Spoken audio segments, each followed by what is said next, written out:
बॉलीवुड के वो दिग्गज एक्टर जो फिल्म इंडस्ट्री में उन सुपरस्टार्स में से थे जिनके पर्दे पर आते ही दर्शक झूम उठते थे।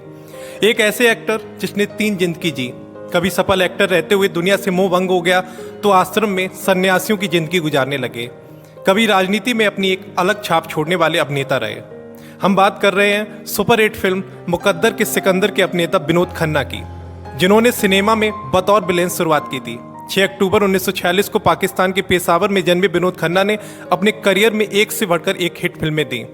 सामान्य परिवार से ताल्लुक रखने वाले विनोद खन्ना ने करीब 150 फिल्मों में काम किया और अपने शानदार अभिनय के दम पर लोगों के दिलों में अपने लिए खास जगह बना ली। आज भले ही अभिनेता हमारे बीच में नहीं है, लेकिन अपने चाहने वालों की यादों में हमेशा मौजूद रहेंगे। आज अभिनेता का जन्मदिन है और इस जन्मदिन के मौके पर आज हम आपको उनके जीवन से जुड़ी कुछ घटनाएं बताते हैं।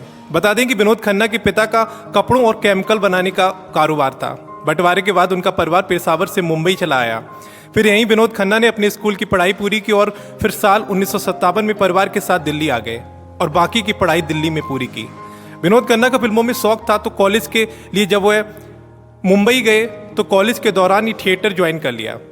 लेकिन जब विनोद खन्ना अभिनेता बनने का सपना देख रहे थे और अपने सपनों को पूरा करने में लगे थे, तभी विनोद खन्ना की मां ने उनसे कहा कि अगर वे फिल्मी दुनिया में 2 साल के अंदर सफल नहीं हुए तो अपने पिता का कारोबार संभालना होगा। लेकिन मां की चुनौतियों ने विनोद खन्ना को फिल्मी दुनिया का बादशाह बना ही दिया।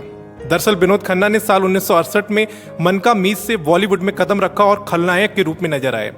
इस फिल्म के बाद वह आन मिलो सजना, पूरब पश्चिम, मेरा गांव मेरा देश, सच्चा झूठा और मस्ताना जैसी फिल्मों में भी खलनायक की भूमिका में ही दिखाई दिए।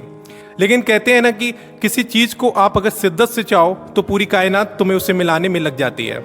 आखिर वो साल आ ही गया जब विनोद खन्ना ने साल 1971 में फिल्म हम तुम और वो में अभिनेता के रूप में नजर आए। इसके बाद कई फिल्मों में अपने अभिनय का जादू चलाया और फिर इसी दौरान विनोद खन्ना ने गीतांजलि से शादी कर ली। दोनों की मुलाकात थिएटर के दौरान हुई थी और शादी के बाद दोनों को 2 बच्चे हुए, अक्षय खन्ना और राहुल खन्ना।